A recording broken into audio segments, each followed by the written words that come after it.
So this is your 5 themes of geography choice board. We have our skill and our learning targets right here. So we're working on synthesizing information from multiple sources to build knowledge, which means basically I can combine information from multiple sources and I can get new ideas and information. And we are doing this in order to learn about geography through the 5 themes of geography, and understanding that all aspects of geography, both physical geography and human geography, can be connected back to at least one of the 5 themes. The 5 themes of geography is something that geographers and people overall use to help understand geography, whether you're talking about physical geography and natural features and natural environments, or you're talking about human geography and talking about people or cultures or countries. You need to pick 3 of the 6 activities to do. 1, 2, 3, 4, 5, or 6.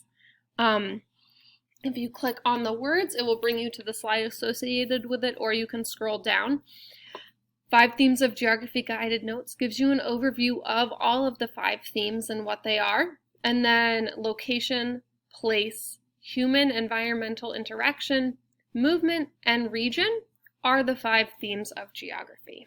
So here you have your 5 themes of geography guided notes, the task that you are doing in this activity, how you are going to do this activity, and then in step 4, what you are going to turn in.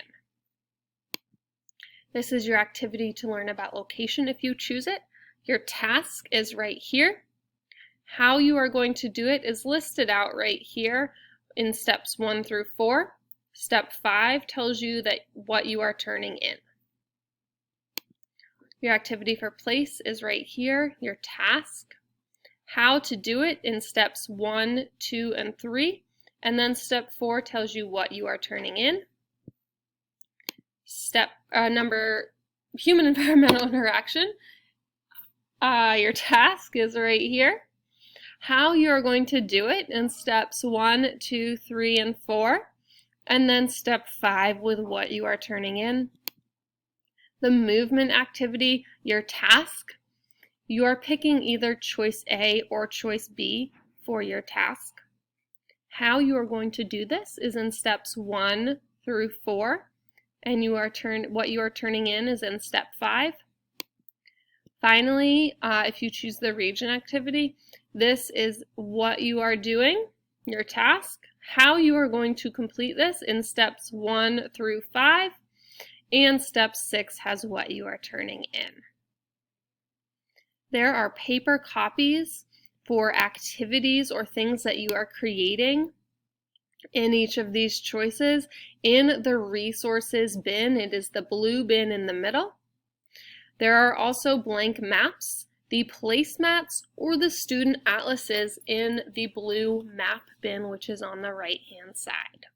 So make sure you read through the directions, use these links, follow the steps, read your directions for the task that you are going to complete, read the steps for how you are going to do it, and then make sure you always look at the last step to see what you are turning in.